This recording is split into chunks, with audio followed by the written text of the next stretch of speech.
Welcome to star kitchen சமையல். இன்றைக்கி நம்ம பார்க்க போகிறது ரொம்பவே சூப்பரான ஒரு ரெசிபி தாங்க பார்க்க போகிறோம். அதை பார்க்குறதுக்கு முன்னாடி நம்ம சேனல் லைக் பண்ணுங்கள், ஷேர் பண்ணுங்கள், கமெண்ட் பண்ணுங்கள், சப்ஸ்கிரைப் பண்ணுங்கள், கூடவே இருக்க பெல் பட்டனையும் ப்ரெஸ் பண்ண மறக்காதீங்க. இது நம்ம செய்யக்கூடிய ரெசிபி பார்த்திங்கன்னா ஹனி ஆம்லேட் எப்படி செய்யலான்னு தாங்க பார்க்க போகிறோம். ரொம்பவே சூப்பராக இருக்கும் இந்த ஹனி ஆம்லேட். இதை எப்படி செய்யலான்னு பார்க்கலாம். நார்மலாக வந்து நம்ம கலக்கி ஆம்லேட், ஆனியன் ஆம்லேட், இது மாதிரி நிறைய டைப் ஆஃப் ஆம்லேட் சாப்பிட்ருப்போம். நீங்கள் ஹனி ஆம்லேட் சாப்பிட்ருக்கீங்களா? இந்த ஹனி ஆம்லேட்டை எப்படி செய்யலான்னு பார்க்கலாம். அதுக்கு தேவையான பொருட்கள்: 2 முட்டை, பொடியாய் துருவிய கேரட் 1, முந்திரி, திராட்சை, பாதாம், தேன். இப்போ வந்து தேவையான பொருட்கள்லாம் நம்ம எடுத்துக்கிட்டோம். ஒரு பவுல் எடுத்துக்கலாம். பவுலில் வந்து நம்ம எடுத்து வச்சுருக்கக்கூடிய 2 முட்டையை வந்து நம்ம உடச்சி ஊற்றிக்கலாம். இப்போ வந்து நான் இதில் வந்து 2 முட்டைக்கு 1 கேரட் எடுத்திருக்கேன். மீடியம் சைஸில் இருக்கக்கூடிய 1 கேரட் வந்து நல்லா துருவி எடுத்து வச்சுக்கோங்க. இப்போ 2 முட்டையை நம்ம இதில் சேர்த்துட்டோம். சேர்த்ததுக்கப்புறம் நல்லா வந்து பீட் பண்ணி விடுங்க. நம்ம நார்மலாக வந்து எப்படி ஆம்லேட்டுக்கு வந்து பீட் பண்ணுவோமோ அதே மாதிரியே நல்லா பீட் பண்ணி விடுங்க. இதில் லைட்டாக ஒரு பிஞ்ச் ஆஃப் சால்ட் சேர்த்துக்கோங்க. எதுக்கு அப்படின்னா வந்து நம்ம ஹனி ஆட் பண்ண போகிறனால அதோட டேஸ்ட்டை வந்து நல்லா எடுத்து கொடுக்கும் இந்த சால்ட் வந்து. நல்லா சால்ட் சேர்த்ததுக்கப்புறம் நல்லா வந்து பீட் பண்ணிவிட்டு நம்ம துருவி வச்சுருக்கக்கூடிய கேரட் இது கூட சேர்த்து நல்லா வந்து மிக்ஸ் பண்ணி விடுங்க. கேரட் சேர்த்ததுக்கப்புறம் நல்லா மிக்ஸ் பண்ணி விடுங்க. ஏன்னா கேரட் வந்து சேர்த்துருக்கனால நல்லா திக்காயிரும் நம்மளுடைய அந்த ஆம்லேட் கலவை வந்து.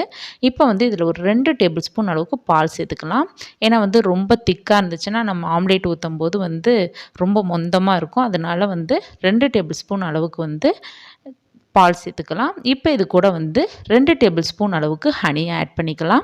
உங்களுக்கு ஹனி எந்த அளவுக்கு டேஸ்ட்டுக்கு தேவையோ நீங்கள் அந்த அளவுக்கு ஆட் பண்ணிக்கலாம். நான் வந்து இன்றைக்கி 2 முட்டைக்கு 2 டேபிள் ஸ்பூன் அளவுக்கு சேர்த்துருக்கேன். இப்போ வந்து ஒரு பேன் வச்சுக்கலாம். பேனில் வந்து நல்லா ஆயில் ஸ்ப்ரெட் பண்ணி விட்டதுக்கப்புறம் நம்ம நார்மலாக வந்து எப்படி ஆம்லேட் வந்து ஊற்றுவோமோ அதே மாதிரியே ஊற்றி விட்டுருங்க. நல்லா ஸ்ப்ரெட் பண்ணி விட்டுட்டு இதில் வந்து நம்ம கட் பண்ணி வச்சுருக்கக்கூடிய நட்ஸை வந்து ஆட் பண்ணிக்கலாம். என்னென்ன நட்ஸ் வேணுமோ நீங்கள் எல்லா நட்ஸுமே வந்து இதில் ஆட் பண்ணிக்கலாம்.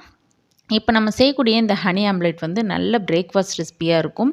நார்மலாக வந்து நம்ம வந்து இட்லி, தோசை இது மாதிரி வந்து பிரேக்ஃபாஸ்ட்டாக சாப்பிட்றதுக்கு பதிலாக இது மாதிரி நீங்கள் ஹனி ஆம்லேட் எடுத்துக்கிட்டு ஒரு டம்ளர் பாலோ இல்லை ஜூஸோ எடுத்துக்கிட்டிங்கன்னா வந்து நம்மளுக்கு நல்ல ஃபுல்ஃபில்லாக இருக்கும். இதில் கேரட், எக் எல்லாமே சேர்த்துருக்கறனால ரொம்ப வந்து எனர்ஜியாகவும் இருக்கும். காலையில் குழந்தைங்களுக்கெல்லாம் நீங்கள் வந்து பிரேக்ஃபாஸ்ட்டாக வந்து நீங்கள் இது மாதிரி வந்து ஹனி ஆம்லேட்டை கொடுத்துட்டு இதுக்கு கூட வந்து நீங்கள் ஜூஸோ இல்லை பாலோ கொடுத்தீங்கன்னா நல்லா வந்து குழந்தைங்களுக்கு நிறைய எனர்ஜி கிடைக்கும். ஈவினிங் ஸ்நாக்ஸாக கூட நீங்கள் இதை வந்து குழந்தைங்களுக்கு கொடுக்கலாம். இப்போ வந்து 2 சைடும் திருப்பி போட்டதுக்கப்புறம் நம்ம வந்து இந்த ஆம்லேட்டை வந்து ஒரு பிளேட்டுக்கு மாற்றிக்கலாம். இது கூட மேலே வந்து லைட்டாக வந்து நட்ஸ் எல்லாம் தூவி விட்டுட்டு கொஞ்சம் ஹனியும் நீங்கள் ஸ்ப்ரெட் பண்ணி விட்டுட்டு குழந்தைங்களுக்கு விரும்பி சாப்பிடுவாங்க. ரொம்பவே ஹெல்த்தியான இந்த பிரேக்ஃபாஸ்ட் ரெசிபியை கண்டிப்பாக நீங்கள் செஞ்சு பார்க்கணும். செஞ்சு பார்த்துட்டு உங்கள் ஃபீட்பேக் கமெண்ட்டை சொல்லுங்கள். தேங்க்யூ.